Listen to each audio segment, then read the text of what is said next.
Estamos lançando oficialmente agora o curso Sociedade do Anel, uma jornada comentada. Aí o curso, galera. Todas as aulas estão aí. Você vai poder ler capítulo a capítulo, ouvir. A gente quer muito que todo mundo participe, que todo mundo entre, tá? Não fica de fora, não perde. Para a formulação desse disco, você falou ali no início, né, que você estava gravando tudo tipo com 2 microfones, né? Tipo, um ali na bateria, outro ali no banheiro, né? Para buscar justamente esse som antigo que a gente gosta. E aqui no nosso canal, a gente tem debatido exaustivamente essa questão sobre como o som da música dos anos 60, dos anos 70 era agradável, né? Até mesmo o metal dos anos 80 ali, né? Você pega tipo você pega um Iron Maiden, você pega um Rat e tal. Existia algo ali que até a música pesada, ela era pesada, mas ela tinha uma verdade, né? Que não deixava ela pesada e cansativa. Me parece que hoje as pessoas confundiram o peso com a mentira. Porque você pode muito bem botar, sei lá, 30 microfones no bumbo, selecionar cada nota que o cara tocou no bumbo para deixar, e ainda joga um compressor nela, e fica aquele negócio assim, tipo, né? E que fica muito cansativo no ouvido, né? Ele parece pesado no início, mas é como se você tivesse ali, depois de um certo tempo, você ouviu o primeiro, já não tem mais peso depois daquilo. É meio que tudo igual, né? Fica uma coisa meio pasteurizada. E aí eu queria te perguntar justamente quais são os discos que você tem como referência, e aí eu queria dizer no rock, né? O rock como um todo, e no blues também, em termos de sonoridade e de produção. A gente estava falando de um disco, de uma banda, Rainbow, e para mim, eu gosto de brincar que alguns discos são faculdade de rock. Por exemplo, o Machine Head do Deep Purple, para mim é uma faculdade de rock. Tudo ali tem um som, como você disse, tem um som agradável, poderoso e perfeito. E o disco foi gravado num corredor improvisado, né? Sem aquele papo de, eu preciso de um estúdio com 6 metros de altura. Não, estava num corredor de 2x3 e a bateria soa daquele jeito, tudo soa perfeito. O Rainbow On Stage, esse álbum ao vivo com Cozy Powell, Dio, Blackmore, Jimmy Bain, isso é uma aula tão grande, é uma coisa tão visceral que a gente escuta nesse disco. O Mistreated desse disco, ele consegue ser ainda mais cavalar do que o Mistreated original, que já é cavalar. Só que com o Dio ali, que alguma coisa aconteceu nesse Mistreated, e as linhas de bateria do Cozy Powell são de um poder tão grande. Então, esse tipo de disco do Rainbow On Stage, Machine Head, Made in Japan, Made in Europe do Deep Purple. Agora você falou de discos que dos anos 80, agradável. Cara, você escuta o Peace of Mind, do Iron Maiden, que é uma delícia de ouvir. O som de bateria, o cara já entrou na banda, a primeira coisa que a gente escutou do Nico McBrain, a virada de Where He Goes There, que pra mim é a maior virada da história do metal. Aquilo com o melhor som de bateria da história, pra mim. É aquele som do Peace of Mind, que é um som orgânico. Não existia esse papo de, vamos trocar esse som de tom por algo eletrônico. Não existia. E graças a Deus que não existia, porque olha o som que tem o Peace of Mind. Então, assim, se eu pudesse escolher um mundo ideal, queria que todas as bandas tivessem desse som, basicamente esse tipo de som. Porque hoje em dia, não quero criticar ninguém, mas às vezes entope o nosso ouvido, o tamanho da compressão. E quando você vê, às vezes, que você está em estúdio vendo alguém, você vê aquilo chapado, a onda chapada de cima até embaixo, você já sabe que algo vai dar errado. Sim. Porque a dinâmica foi embora. O cara não é papo de velho, dinâmica. Tudo bem, pode ser que eu esteja errado, mas eu ainda sou a favor da dinâmica. Então acho que nem uma vez eu fui com o Marião, a gente foi no show do Bonamassa, cara, e chegou um ponto do show que a banda foi, tipo, como era o Mistreated, por exemplo, ao vivo, mas eles conseguiram dar uma dinâmica que a banda estava inteirinha tocando, e você não ouvia mais eles. Aquilo me deu um negócio, cara, me arrepiei inteiro. e voltou como a volta do Mistreated. Isso é uma aula. Então, assim, são esse tipo de coisa que pega na alma, você não esquece. Tira a diferença de um disco que parece a mesma coisa do começo até o final. Né? E são experiências. Isso que eu fiz nesse disco é uma experiência que eu queria fazer há muito tempo, porque eu também acabo fazendo muitos discos com superprodução. Você poder fazer uma coisa sem a superprodução, que contém alguns erros, que contém alguns vazamentos, que contém um som antigo, é tudo que eu sonhava fazer. E eu consegui, nesse disco de blues, fazer isso que eu queria. Um disco que tenha erro, um disco que tenha tudo à vontade, a sonoridade antiga. Você falou de Muddy Waters, que eu já ouvi de Muddy Waters na minha vida, e como eu amo esse cara. Aliás, os Kings todos aí, né? Freddie King também, porra. Acho incrível a similaridade da voz do Freddie King com Eric Clapton, né? Não, cara, quando você me mandou, porque no seu disco tem uma I'm Going Down, né? Sim. Quando você me mandou aquilo ali, e I'm Going Down é uma das músicas que eu mais toquei na minha vida, tipo, tanto em bar quanto e tal, e é a música que os guitarristas têm mais dificuldade de tocar. Porque o que é que eu faço aqui? Porque ela tem esse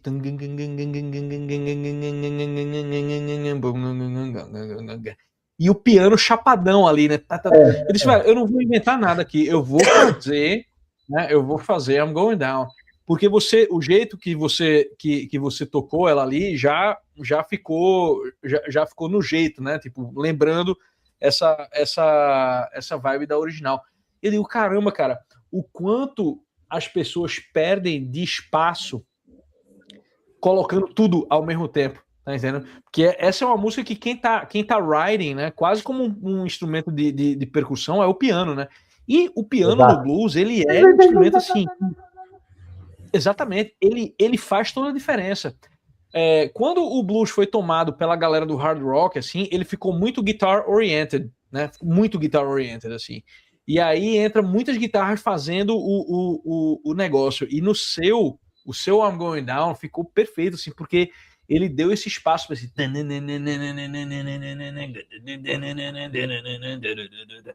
que é o que dá o peso do negócio, né? Às vezes, eu sinto que falta a percepção das pessoas de que peso... Por exemplo, She's So Heavy... A gente não pode esquecer disso, né? Não esquece, você tá falando de She's So Heavy. A gente não pode esquecer de falar das coisas pesadas, que eu tenho um detalhe sobre isso também. Mas She's So Heavy, mano. Cara, She's So Heavy é um ampli levado ali ao seu ponto máximo, mas não é um pedal de distorção da puta que o pariu com não sei quantas guitarras. E aquela guitarra ali, choquito, né? Ela é mais pesada e mais verdadeira do que muitas coisas que a gente escuta, sei lá, no metal hoje, né? Tipo aquele...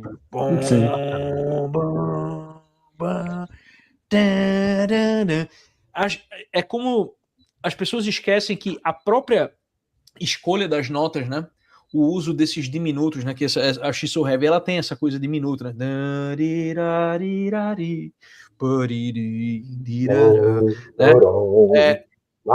Ela já, tipo, o peso já está ali, o peso já está na própria escolha harmônica, né? Se você coloca uma distorção bonita ali que cabe no negócio, ela preenche um lugar do espaço, aí entra o vocal que se fosse qualquer outra banda tentando fazer aquilo hoje, ao entrar o vocal, ia estar tanto peso de guitarra ali que o vocal ia ter. Aí a gente precisa comprimir o negócio e colocar ele aqui para frente e fica um negócio meio mentiroso e perdendo aquele peso, né? Olha que a gente tá falando, tipo aqui, aquela música tem o quê? Tem 8 canais? É isso, né? Eu acho que é 8 canais ali. Já era 8, acho. Então, tipo, o Lennon também no disco Imagine, que a galera só lembra do Imagine, mas aquela música que ele fez pro Paul McCartney, How Do You Sleep, né? Que ele chama o George Harrison pra aquilo tem um peso, cara, né? E não é um peso de tipo assim, de ter um montão de guitarra distorcida, não sei o que, tipo, não, às vezes o peso ele é o lance de estar cada coisa no seu lugar com veemência, né? Esse é o lance. Às vezes eu escuto umas bandas de metal muito pesado, que não me soa pesado. Eu não sei como explicar isso. Sabe o que me soa pesado? O Queen, de 73 até 85. Me soa pesado o Black Sabbath, no volume 4, sabe? Um disco podre, que nem o Black Sabbath gosta, mas que eu idolatro, é o Born Again. Onde tudo deu errado na gravação, mas aquilo tem uma pedrada. Então, às vezes, não é porque a guitarra está afinada 8 oitavas abaixo, uma afinação, que aquilo vai ser pesado. Talvez seja psicológico. Pesado para mim, como eu falei, era o Queen naquele disco ao vivo, em 74, acho. Aquilo é um negócio tão cavalado que não dá nem para acreditar a pegada dos caras. O som de guitarra, a hora que o Brian May dá o Roger Taylor é um batera pesado, cara. Então, assim, tem coisa que é concepção. Pessoas às vezes acham uma coisa pesada que eu falo, não senti peso nenhum aí. É porque não soa nem como banda, né? Como é que vai ser pesado? Um negócio que só sample, tá ligado? Que a bateria é um sample. Como é que vai... Esse negócio que a gente tá falando de bateria, né? Eu penso o seguinte, cara, uma coisa que você precisa ter na bateria, você tem que ter um som de... Quando você vai ter um som de caixa, você precisa ter um som de caixa que ele funcione de uma balada a uma música mais rápida, né? Se o som de caixa que você está usando no seu disco não funciona para várias coisas, cara, parece que você está usando um sample, ele não vai funcionar, tá ligado? Ele não vai funcionar, não dá para fazer um rufo de caixa naquela parada, tá ligado? Então, tipo... eu até estava falando com... Acho que é quando o Rafael Bittencourt veio aqui, né? E a gente estava conversando sobre os primeiros discos do Angra, né, cara? Que você tem, tipo, Make Believe, que é uma balada, tem muito rufo de caixa, aquele disco é mais leve do que muita coisa do metal moderno, né? Aquele disco é mais leve. Só que isso, pra mim, soa muito mais massa, entendeu? Então, hoje em dia, você falou uma coisa muito, muito pertinente. Dependendo da equalização muito moderna, as ghost notes, os rufos e rulos, não adianta o batera fazer porque não vai aparecer no disco. Então a execução fica comprometida. Fica. Não, e falando você falou rufo de caixa, né, cara? Uma das coisas mais pesadas que eu já ouvi na minha vida é o Art Blake. Fazendo rufo de caixa mesmo, tá ligado? É o de caixa mesmo. É uma explosão. É um negócio que parece que você tomou um soco, meu irmão. O negócio vem de pouquinho. Exatamente. É isso. Quando você ouviu o Buddy Rich tocando, aquilo parecia um canhão, a bateria do cara. Né? E às vezes você escuta, às vezes, o cara, olha o peso disso. Eu falo, eu não tô sentindo peso. Eu tô sentindo uma afinação baixa e um conceito talvez, mas peso... Vou te mostrar aí, coloca o Black Sabbath 1, isso é peso. Né? Pô, faz e aí, cara, você é antiquado, então ótimo. Aí tá, beleza, fica aí 20 anos ouvindo discos que são todos iguais. Não, cara, eu tô girando a Europa agora, tocando festivais, né? Tipo Rock am Ring, Rock am Park, Download, e eu fico impressionado com a quantidade de bandas lotando o Bill e que você chega, é o mesmo som. É um maluco com a guitarra afinada lá embaixo, um baixo afinado com a guitarra, junto com a guitarra lá embaixo, bateria toda processada, né, e aí um maluco com um controlador MIDI ali para soltar, né, os tracks e tal. Cara, uma mentira. E aí os vocais, né? Tipo, um vocal super processado no qual o cara altera entre uma melodia e um... né? Eu digo, caramba, galera, eles estão soando todos iguais. E eu digo assim, não é possível que seja só eu que esteja sentindo falta de uma banda tocando mesmo. Uma banda tocando. Aí você vai ver, tipo, quem são os headliners mesmo do rolê, tipo, vai estar lá o Iron Maiden, ou vai estar lá o Merciful Fate, tá ligado? Que é a galera que tá tocando... Banda clássica. Tocando um rolê de verdade. Eu digo, porra, meu irmão, vocês estão ligados que, tipo, não dá para substituir isso aí? Não dá para você substituir pela técnica, eu diria, a técnica de estúdio, né, de produção, aquilo que é o que faz com que o cara mergulhe na música, né? Pô, eu queria te perguntar isso.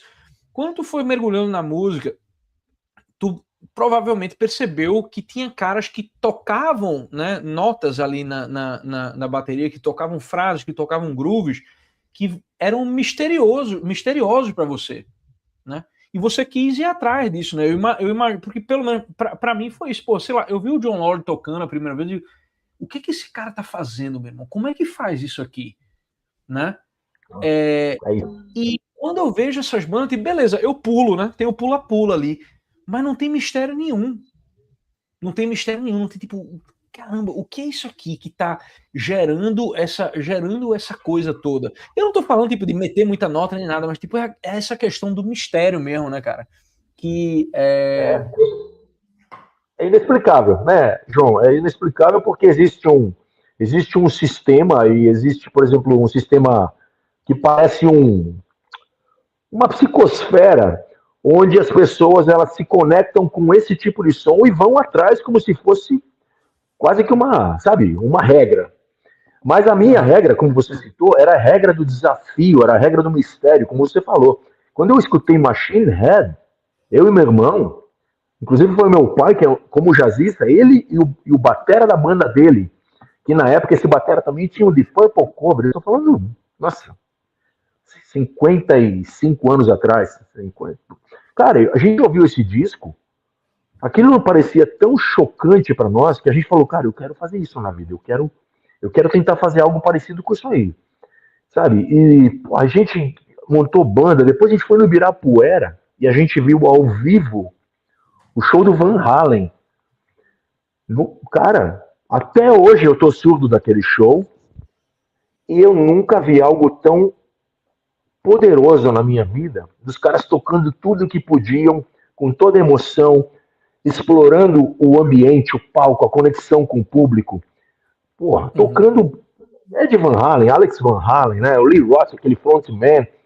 Então, assim, essas bandas, elas não estão tendo reposição, porque existiu, acredito que, um período de genialidade desses caras. Você pega, tô falando assim de Beatles mesmo, de Muddy Waters, Beatles, Stones, Purple, Zeppelin, Queen, Black Sabbath, Jimi Hendrix. E aí você fala, porra, existia um conceito que nem você falou, acho que uma palavra muito boa era essa, um mistério, porque não tinha uma pessoa que não pegava como eu a vitrola, né, a famosa vitrola, eu voltava para o meu irmão e ele voltava para mim. A gente ficava nessa até a gente aprender aquela frase, aquele momento da música.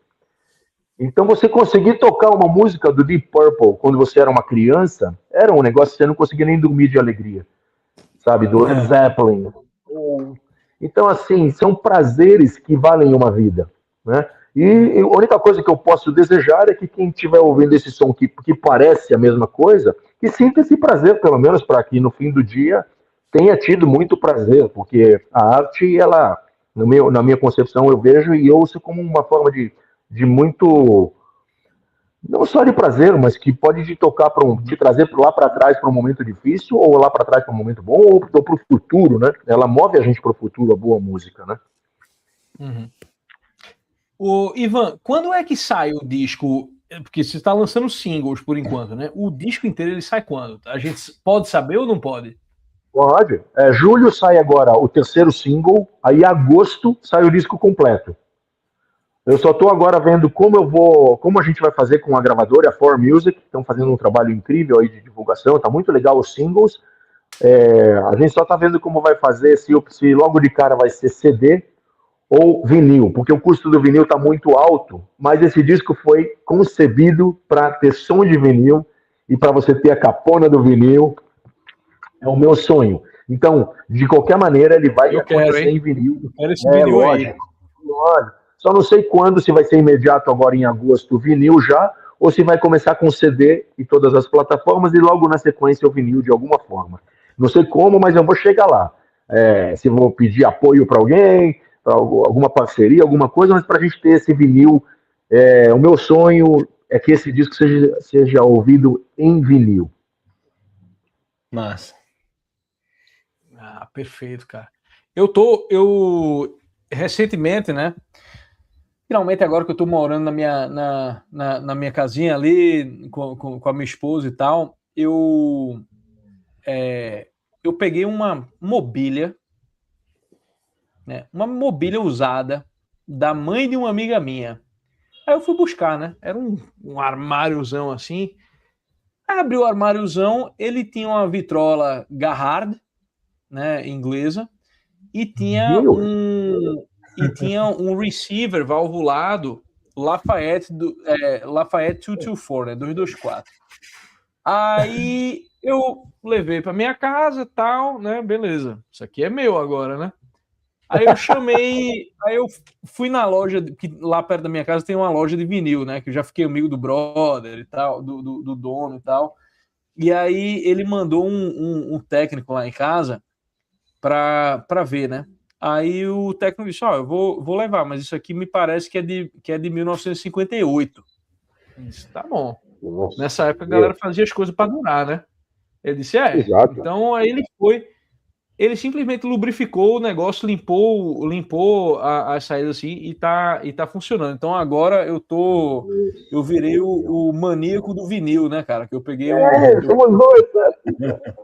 virei o maníaco do vinil, que eu tô escutando, tipo, se eu não vejo, se eu não sinto o calor saindo do receiver ali, da válvula aquecida, eu não quero saber da música, tá ligado? Que sono que você deu, meu? Não, é outra parada, né? Principalmente quando você escuta. Isso é um lance que, quando você escuta álbuns que foram arranjados, né? Tu falou do Fleetwood Mac, né? O Fleetwood Mac começou com uma banda de blues e a gente esquece que eles foram uma banda de blues porque eles fizeram tantas canções maravilhosas depois, né? Ali naquela época, 75, 77. Então, porra, meu irmão, Rumors é o vinil mais vendido, né? Até hoje, assim, tipo, é um vinil que todo mundo precisa ter na sua casa, né? E parece que a galera escrevia pensando em como ele ia soar no vinil, né? E hoje a gente faz o contrário, né? A gente pensa em como é que vai soar no celular do maluco, né? Será que isso aqui vai sair no celular? Tudo bem, problemas de cada época. Mas eu acho que esse disco seu, né? Tipo, tendo essa variedade de timbres e de cada coisa no seu lugar, ele é um negócio que vale muito a pena você ouvir em vinil, né, num sistema hi-fi, assim, tipo, vai ser muito legal. É isso aí. Você falou de Fleetwood. Pô, eu tenho dois projetos também com a minha esposa. Um é o Em Púrpura, que é música própria também, um som bem legal, que algumas pessoas dizem que lembra, né, essa fase do Rumors aí, claro, sem pretensões, porque esse é um dos maiores discos da história. E aí tem um outro que a gente, o Daisy Jones, que a gente faz o show como se fosse a banda da série, e a gente toca umas músicas do Fleetwood Mac, cara, a casa vem abaixo, é muito louco, é muito legal. Conheça a nossa plataforma TV Lisão, onde vendemos vários cursos. Você vai ficar mais inteligente, ok? Aqui nós temos uma educação helênica.